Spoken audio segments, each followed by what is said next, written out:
On repart les amis, on repart donc. Alors, industrie verte, une souris verte. En fait, article très intéressant dans les Échos j'ai lu ça hier, je crois, ou avant-hier même peut-être. Les industriels américains du pétrole étaient réunis donc à Houston évidemment, noblesse oblige. Et les gars disent. L'IRA, donc le fameux IRA de Joe Biden, va nous faire progresser beaucoup mieux qu'une taxe carbone qui n'inciterait pas à développer les technologies. Et le patron de Repsol, l'espagnol, je l'ai cité hier d'ailleurs de mémoire cette phrase, vous avez de la chance, dit-il aux pétroliers américains, vous avez un cadre pour 10 ans, un cadre clair qui vous permet de prendre des décisions. Ce que vous avez ici aux États-Unis, c'est une carotte. Ce que nous avons, nous, en Europe, avec la taxe carbone, c'est un bâton. Ça t'inspire pas, Clément? Non, mais j'ai trouvé ça super intéressant. Moi, en fait, je crois qu'il y a... Non, mais je suis totalement d'accord. Peut-être qu'il y a aussi une remarque qui est intéressante sur les changements et le côté complètement incertain encore aujourd'hui de la manière dont les instances européennes, avec les délégations de compétences, sont quand même compliquées, rendent les entreprises plus incertaines. Tu as raison. On ne sait pas du tout à quelle sauce les constructeurs automobiles seront mangés. Exemple moteur thermique. 2035. Tout à fait. Avec Thierry Breton qui dit finalement ce sera pas 2035, puis qui se fait contredire quelques jours après par la commissaire européenne en charge de ces questions.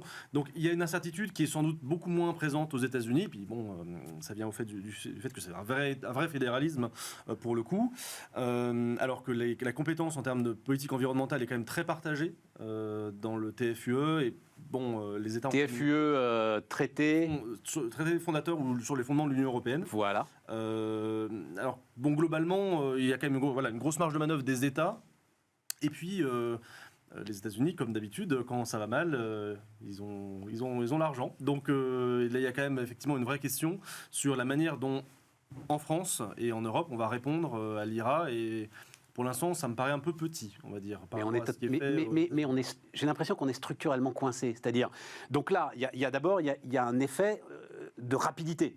Hein, c'est des crédits d'impôt pour beaucoup d'entre eux, donc clac. Il n'y a pas à déposer des dossiers pour avoir des subventions, etc. Mode notre France 2030. Premier point. Deuxième point, il y a cette espèce de situation irréconciliable entre d'un côté, on ne veut pas un endettement commun supplémentaire européen, mais on ne veut pas non plus lâcher... On n'en veut pas. Certains n'en veulent pas. Certains n'en veulent pas, mais ceux qui ont de l'argent n'en veulent pas. Oui, c'est ça. Mais on ne veut pas non plus lâcher la bride aux subventions nationales, parce qu'à ce moment-là, on craint la fragmentation entre ceux qui auront les moyens et ceux qui n'auront pas les moyens. Oui, mais ça me rappelle un excellent article de Philippe Aghion et Emmanuel Combes, qui est, genre, je sais, l'opinion ou les Échos, qui disait la gouvernance, enfin la politique industrielle, c'est d'abord une question de gouvernance, qui montre que la performance américaine en matière de gouvernance dans la politique industrielle et de l'innovation, ça s'est vu sur les vaccins d'ailleurs, était très performante par rapport à la France et de manière générale à l'Union européenne. Ouais. Et vraiment, cet article est intéressant parce que globalement, nous, on a un peu évacué cette question de gouvernance depuis des années. C'est pas quelque chose sur lequel on est quand même très, très performant en France en particulier, les questions de gouvernance, notamment sur la politique industrielle.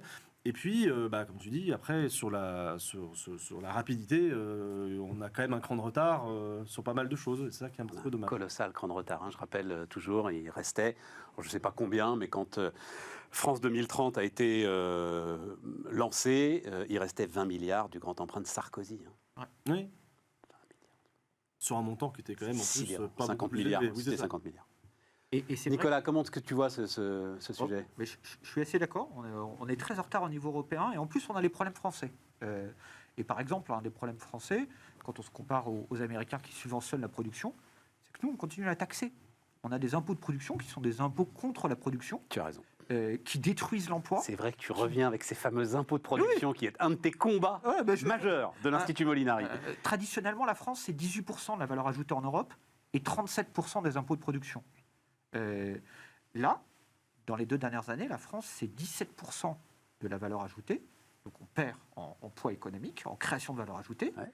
Et c'est plus de 150% des impôts de production. Non. Mais si.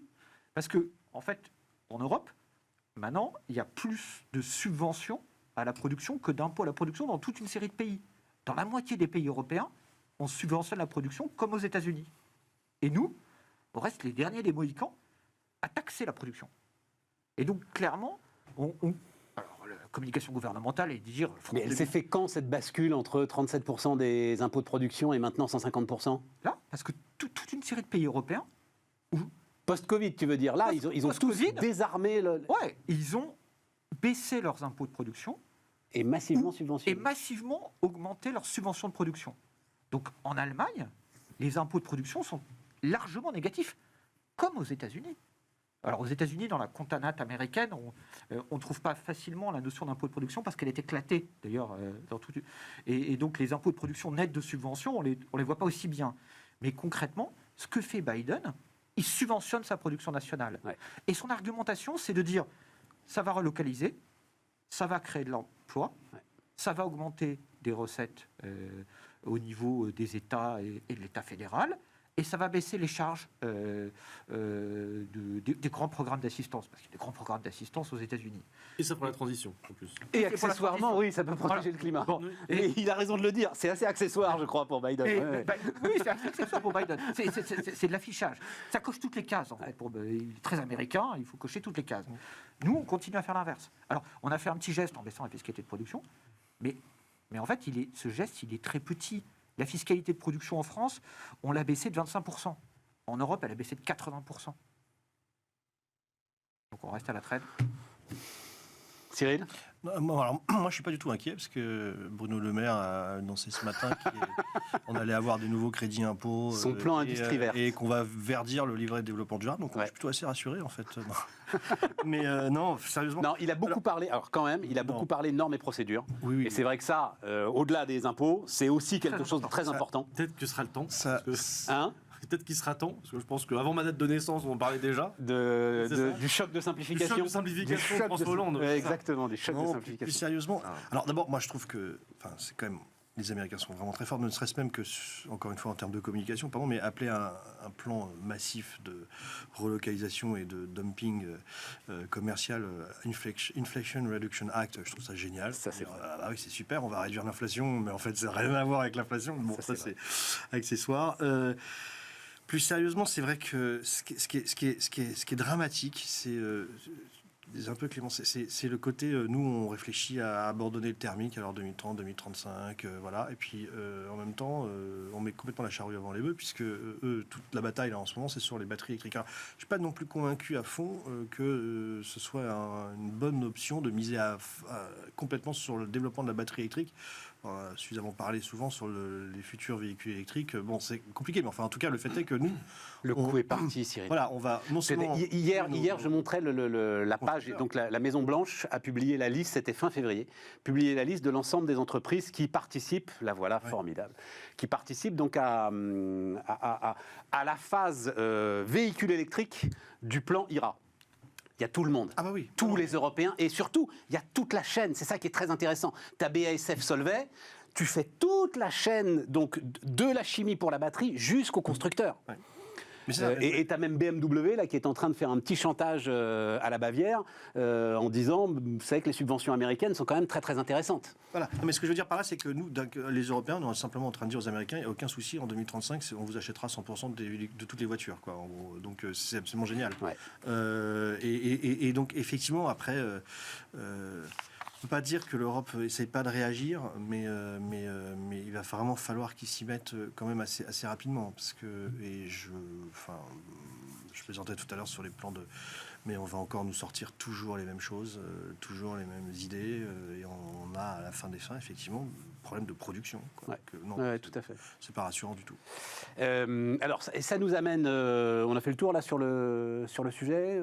Rien à On aurait pu ajouter critiquer la taxonomie verte, mais on n'a pas fait. Donc, Vas-y, pourquoi non, mais c'était un exemple de débat lent quand même entre Européens sur qu'est-ce qui est vert et qu'est-ce qui n'est pas vert. Je supposais d'ailleurs que ce soit vraiment objectif. Et ça illustre la complexité, le manque peut-être de transparence dans la décision, l'incertitude quand même sur le nucléaire. C'était quand même si on pensait qu'on avait l'avoir, c'était quand même eu un moment d'incertain pour les industriels. Non, mais il n'y a pas eu un moment. C'est absolument pas réglé. C'est toujours pas réglé. Non, c'est pas réglé. C'est absolument pas réglé. Non, c'est pas réglé. Je te confirme. Puis il y a quand même il y a des divergences majeures entre pays européens qu'on n'arrive pas à régler. Et face aux États-Unis qui sont, malgré tous leurs désaccords, dans une logique fédérale, c'est vrai que bon. Et il faut que tu prennes la mesure de exactement ce que tu disais, de ce que ces milliers de pages qui déboulent, boum, au milieu des directions financières et des directions des RSE des entreprises, provoquent en termes de perte de productivité. Milliers de pages qui sont en plus revues ensuite. C'est-à-dire, comme tu le disais très Oui, justement, exactement. sur le nucléaire, tu pensais que c'était réglé. Les Allemands viennent de faire, à travers l'hydrogène, et à travers ce qui sera taxé d'hydrogène vert ou pas, un virage à 180 degrés. Donc, et là, il y a une perte de productivité mais phénoménale, je t'assure. Je t'assure. Sur des décisions qui doivent c'est des décisions d'investissement. C'est est-ce que je le fais, est-ce que je le fais pas, est-ce que ce sera dans la taxonomie ou pas, puisque derrière c'est bien le coût auquel les banques me prêteront de l'argent qui va dépendre de ça quand même. C'est ahurissant. Voilà nos amis des marteaux-piqueurs qui nous rejoignent. Merci, bienvenue. On va essayer de continuer. Peut-être, Nicolas, te rapprocher un peu du micro. Oui. Voilà, pour parler. Donc, ça nous amène au reste de l'inflation. Alors ça, Clément, je ne sais pas si c'est un truc que tu as eu le temps de regarder. J'ai trouvé ça très intéressant. La Banque Centrale Européenne, donc c'était quoi? C'était une réunion en Finlande. Oui, c'est ça, c'était dans un village finlandais. C'est des... J'ai découvert ça d'ailleurs, je ne savais pas que la BCE se délocalisait régulièrement. Oui, c'est ça, Voilà. dans un petit village finlandais. Un séminaire de cohésion. Exactement, séminaire de cohésion. C'est des échos Directoire. donc, qui sont sortis, d'ailleurs il n'y a rien d'officiel, hein, c'est notamment l'agence Reuters qui a eu pas mal de témoignages. Et donc la Banque Centrale Européenne en fait dit l'inflation est bel et bien entretenue par les marges des entreprises. C'est absolument pas comme on le dit nous, BCE, la crainte des salaires, surtout faites attention aux salaires, etc. et tout. Non, c'est les entreprises qui ont découvert la joie d'augmenter les prix et qui en abusent. Oui, mais d'une certaine manière, quand on voit les résultats, bon, c'est qu'une illustration, mais quand on voit les résultats des principaux groupes du CAC 40, Très clairement. quelque part, moi je suis à la fois très content et en même temps pas du tout content. Très content parce que tant mieux que les entreprises françaises fassent du profit, pas du tout content parce que si on est vrai, enfin voilà, quand on est économiste, on voit ça comme un manque de concurrence. Hein. Concrètement, Stellantis ne devrait pas avoir une marge comme elle l'a si le marché était concurrentiel. Alors sans dire que ça doit être zéro. Quand même, globalement, c'est qu'il y a un problème au niveau des marges des entreprises et je crois que c'est quand même de plus en plus difficile à faire accepter en période d'inflation, accessoirement. Mais oui, il y a un vrai problème de concentration industrielle et jusqu'à présent, l'Europe y avait quand même échappé. On a souvent parlé ici de l'ouvrage de Philippon et d'autres. Hein. Quand même, la tendance à l'augmentation des marges des entreprises, c'est quelque chose qui avait été largement vu aux États-Unis, dans certains secteurs en particulier. Et l'Europe avait une politique de la concurrence qui était quand même plus exigeante. Les gagnants de la concurrence, disait Thomas Philippon, effectivement, qui est venu le décrire sur ce plateau. Ouais.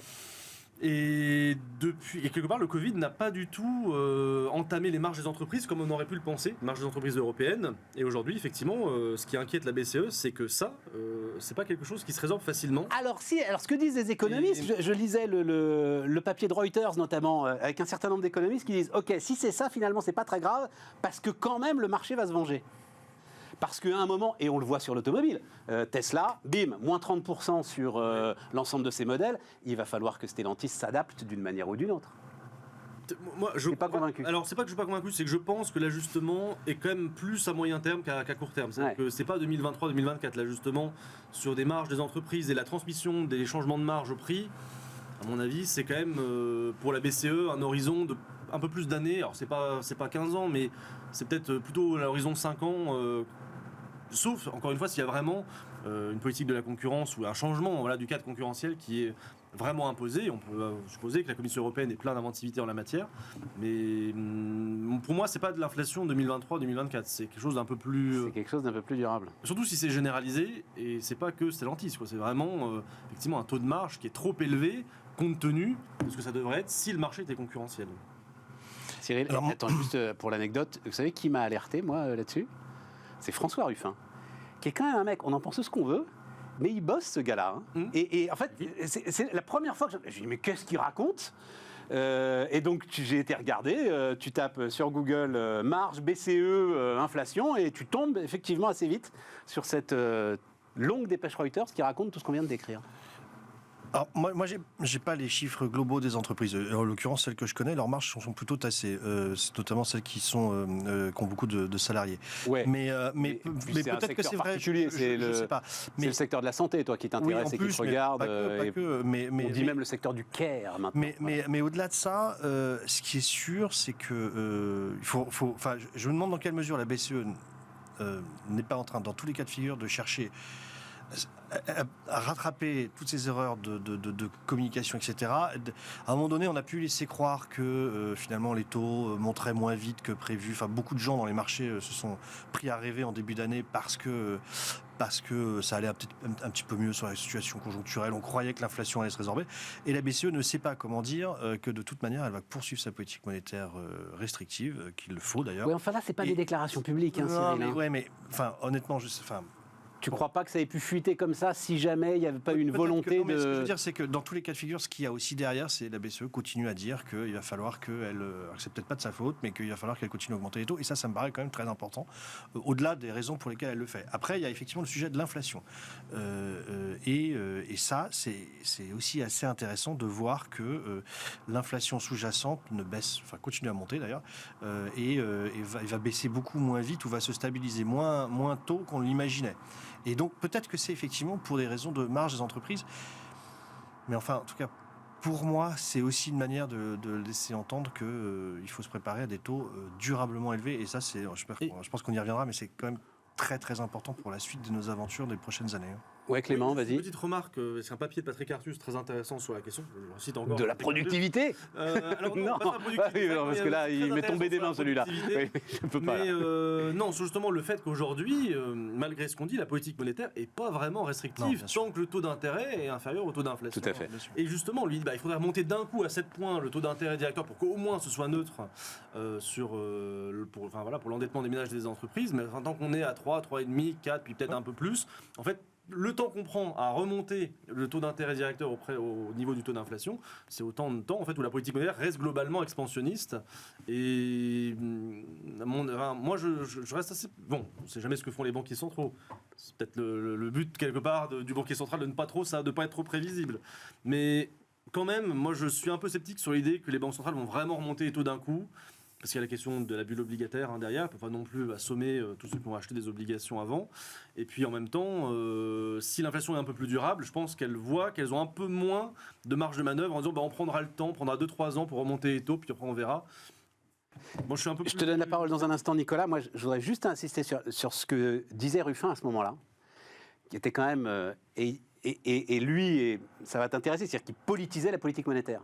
En gros, il disait, la BCE...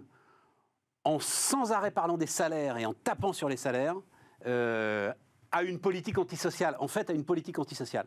Et si ce discours-là, parce que ce discours-là est en l'occurrence en partie fondé, c'est-à-dire si la BCE ne se met pas à dire officiellement, non pas par des fuites, qu'il y a un sujet avec les marges des entreprises, et si ce discours-là devient crédible, oui, François Ruffin a raison, là je pense qu'on aura un vrai problème. Donc c'est pour ça, moi, que je trouve ce sujet important, c'est que je pense que la BCE doit, si effectivement elle a vu ces slides dans son petit village de Finlande, avec ces marges des entreprises qui explosent et des salaires qui n'en profitent pas, il va falloir que les gars agissent. Oui, d'autant plus que nous, on est en France. Désolé d'y revenir, mais quand on regarde les excédents bruts d'exploitation des entreprises, en France, ils sont bien moins élevés qu'en Europe. Et quand on regarde le partage de la valeur ajoutée en France, il est bien plus profitable aux salariés que dans le reste du monde. Donc si on commence à généraliser le discours qui est vrai pour d'autres pays, chez nous où il n'est pas vrai, on aura un vrai problème. Alors l'inflation, c'est complexe parce que... Parle bien fort, Nicolas, parle bien fort. L'inflation, c'est complexe. J'ai emprunté une phrase à Maurice Lauré. Maurice Lauré disait que les impôts vont des forts aux faibles. L'inflation, c'est pareil, c'est une sorte d'impôt, ça va des forts aux faibles. Si vous regardez les grosses entreprises, elles n'ont pas de mal à repousser l'inflation, parce qu'elles ont un pouvoir de marché, elles sont bien établies. Si vous êtes Apple et que vous devez augmenter le prix de votre Apple, c'est un bien de luxe, plus il est cher, plus les gens en veulent. Ce n'est pas un problème. Et par contre, le vrai sujet, c'est les entreprises moyennes qui n'ont pas cette capacité à repousser le prix. Et notre tissu industriel, il ressemble un peu à ça. Ouais. On est moyen de gamme. Alors on peut avoir un effet moutonnier. T'as raison. Comme il y a de l'inflation, au lieu d'hésiter à augmenter les prix, parce qu'augmenter les prix quand on est chef d'entreprise, c'est toujours un risque. Si on se dit, tout le monde est en train de le faire, allons-y, c'est le moment. C'est ce qui s'est passé quand même globalement. Oui, tout à fait. Mais effectivement, c'est comme le dit très bien le papier que le papier de Reuters. Si c'est ça, c'est passager. Mais notre vrai sujet en France, c'est pas que les marges explosent, c'est qu'on a des taux de marge inférieurs à tous nos voisins et qu'on a un tissu économique beaucoup trop fragile. Tu voulais ajouter un truc, Cyril, là-dessus ? Non, pas du tout sur le. Enfin, je suis désolé. Si c'était sur le côté politique de la BCE.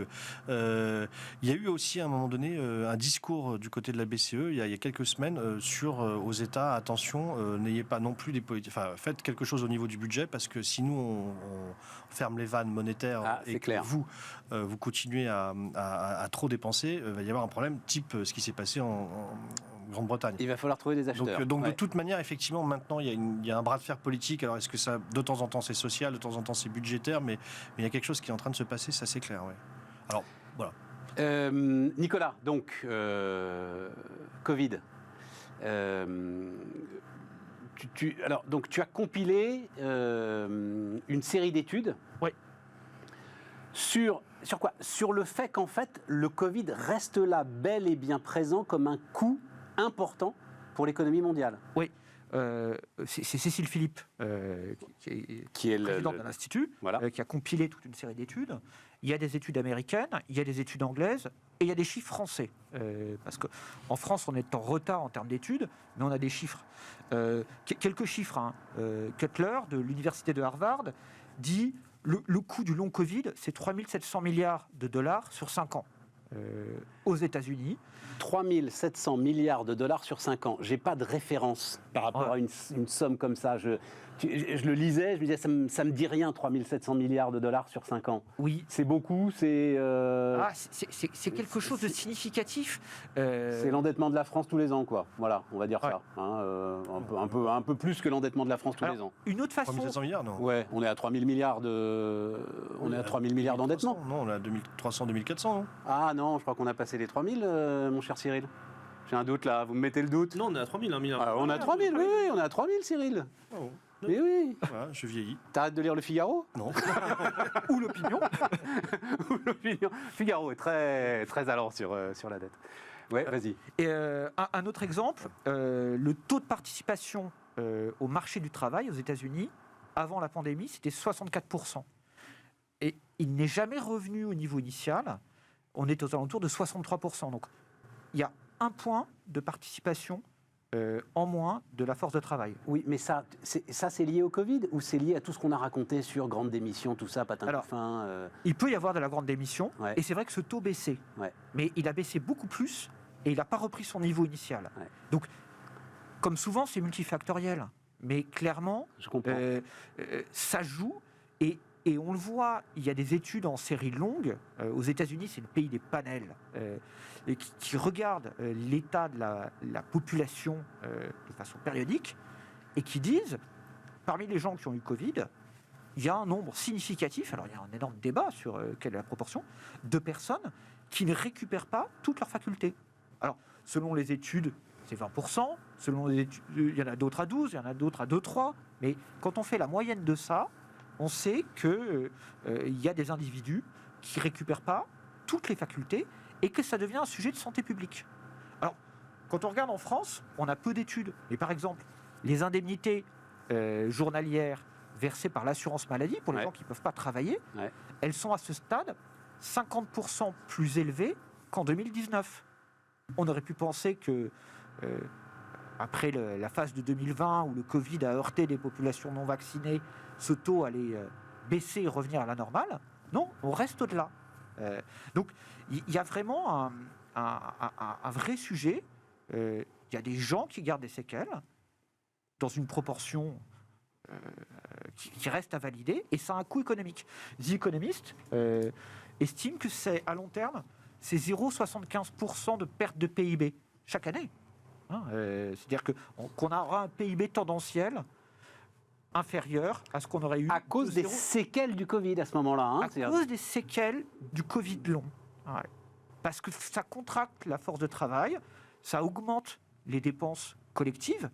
C'est des ALD, des affections longues. Non, je comprends. Et quand tu donnais ce chiffre de 3 700 milliards de dollars donc, sur 5 ans, 3 700 milliards de dollars sur 5 ans, c'est les USA seuls ? C'est les USA seuls. Et je dois te préciser que Cutler, il a chiffré différents types de choses. Il dit qu'il y a une perte de qualité de vie. C'est 2200 milliards. Il a évalué la perte de qualité de vie. comme on le fait en assurance quand tu perds ton bras, Ouais, je comprends. un je comprends. accident. Il y a 1000 milliards de pertes de revenus et il y a 500 milliards d'augmentation de la dépense sociale et notamment des dépenses médicales pour suivre les gens. Cyril? Bon, alors d'abord, on avait tous les deux raison sur la dette. Parce que j'avais révisé avant de parler, justement, pour 2300 milliards, c'est l'endette de l'État, l'encours négociable de l'État. 3000 milliards, c'est les administrations publiques.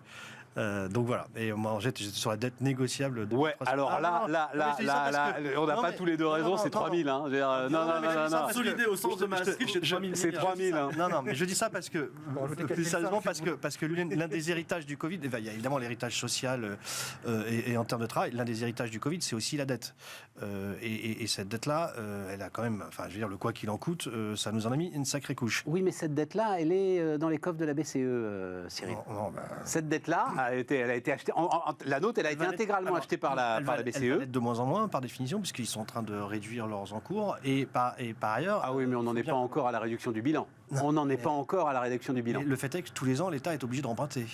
D'accord, mais avant Il que la faut bien les BCE servir. remette sur le marché les dettes qu'elle a aujourd'hui dans ses livres, je crois qu'on a quand même une petite marge là. Certes, mais quand même, enfin quelque part, Enfin, il faut j'espère. quand même que l'État français emprunte tous les ans un peu plus, voire même beaucoup plus. Et C'est ça, 275 milliards cette année, je crois. Ouais, hein, c'est voilà. avec, et ça Hein C'est un rejoint. record. C'est un record, parce Et que tous les ans c'est un record. Et c'est non seulement, enfin, je veux dire, il y a aussi un autre chiffre, qui est un héritage du Covid et qui rejoint ce qu'on disait juste avant, qui est l'inflation.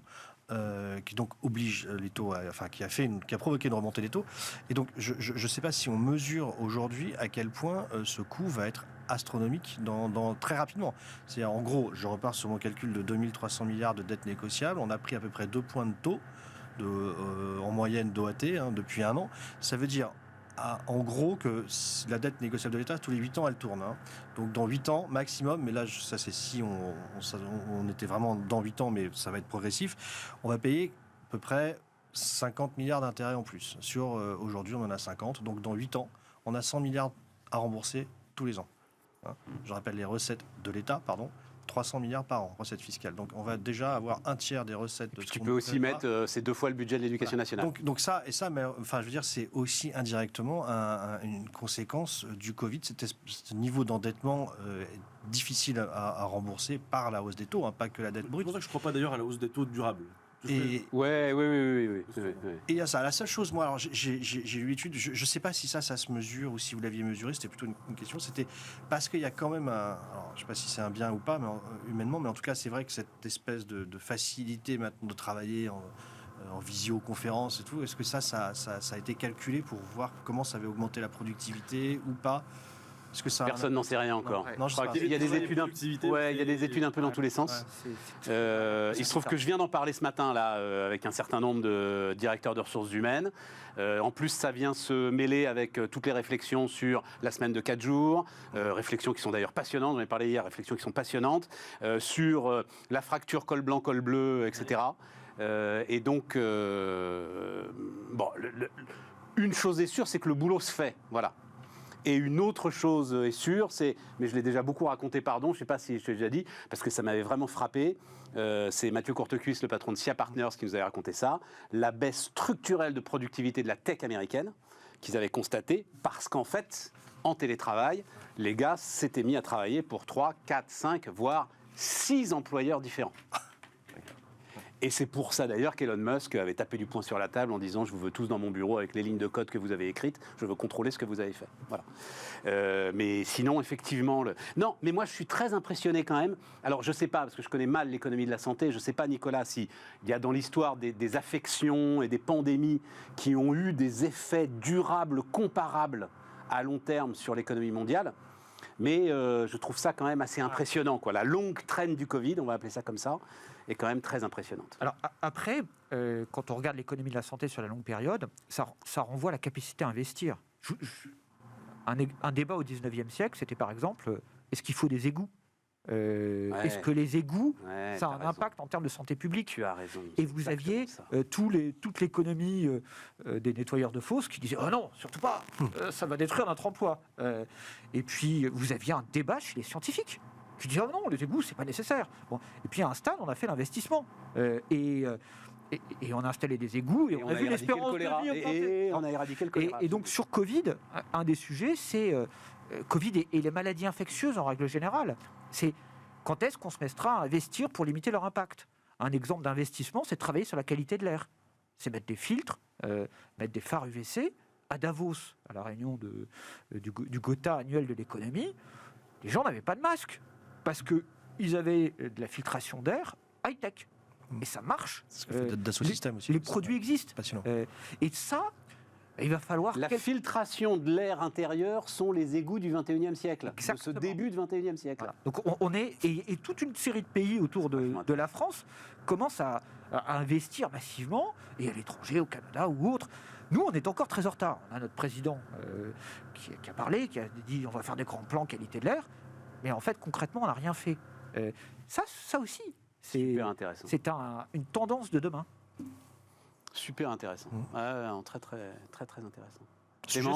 Sujet sur lequel on n'est pas mauvais, ce que je disais, parce qu'on a Dassault Systèmes qui travaille énormément dessus aussi. Donc pour une Dassault Systèmes, ils s'occupent de filtrer l'air. Alors filtrer, j'en sais rien, mais en tout cas, ils ont des capteurs de qualité de l'air et donc avec tout ce que ça engendre derrière, ils font vraiment maintenant des modélises. C'est vraiment leur spécialité. Ah bah oui, modélise ça, Dassault Et Systèmes. donc je pense qu'a priori, il doit y avoir des gros débouchés industriels. Je connais pas lesquels, mais je sais que beaucoup Toutes de les centrales nucléaires, la grosse industrie lourde, toute la chimie a les éléments. Et notamment pour Covid, aussi la santé, parce que les phares UVC, qui sont ces lampes qui vous diminuent la proportion de virus dans l'air, c'est utilisé dans les plateaux techniques des hôpitaux, très juste. dentistes. Good. Clément, un commentaire là-dessus? Moi, ça me passionne. Rapproche-toi du micro. Ce qui me passionne, c'est également le lien avec... on parlait des gains de productivité à l'instant. Parce qu'il y a une crainte quand même pour les pays développés, c'est la baisse plus forte que prévue des gains de productivité, la partie prévisible liée au service, à la tertiarisation, et puis cette partie un peu imprévisible, effectivement, qu'analyse Patrick Artus, mais d'autres, que ce soit aux États-Unis ou même dans les pays de l'Union européenne. Et c'est assez intéressant, je trouve, de se demander si finalement, dans le changement de ce rythme des gains de productivité, il n'y a pas quand même un énorme effet de modification on va dire, alors, du marché du travail et du travail en entreprise. Et j'ai hâte quand même de découvrir les études qui feront le lien, parce que je crois qu'effectivement pour l'instant c'est quand même encore un peu vague. Le lien entre le télétravail, tu parlais de quelque chose de très important, la fracture col blanc col bleu, ça peut avoir un impact beaucoup plus élevé que prévu sur les inégalités ou sur le fonctionnement du marché du travail, renforcer sa polarisation qui est déjà assez forte. Et tout ça avec une baisse moi j'ai été impressionné vraiment des derniers chiffres des gains de productivité, par la faiblesse des gains de productivité. Je pensais quand même que c'était moins pire que ça. Ce qui nous ramène à nos retraites, puisque ça... Mais le 1% paraît presque loin maintenant. Ah, mais le 1% est inatteignable. Moi, j'étais resté avec quasiment 1% dans l'esprit. Et en fait, ce serait bien qu'il y ait 1%.